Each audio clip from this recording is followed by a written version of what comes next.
اعتذرت، وده مش من النهارده، انا بقالي شهرين من منذ بدء العمل، وقعت على رجلي ومفيش اي حاجه من الكلام اللي اتقال ده، وانا كنت هرفع قضيه على الناس اللي اتكلموا على سامي واتكلموا عليا.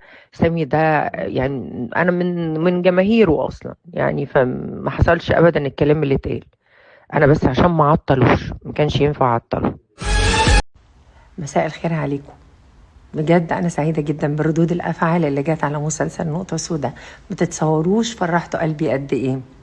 وبما ان في حاجات كتير جدا هتتكشف، وفي الغاز كتير جدا لسه ما اتحلتش، وبما ان فعلا آه، في حاجات ومباريات تمثيل هنشوفها وهنتابعها في الفتره الجايه، عايزه اسالكوا سؤال، واللي هيقول له مني جايزه.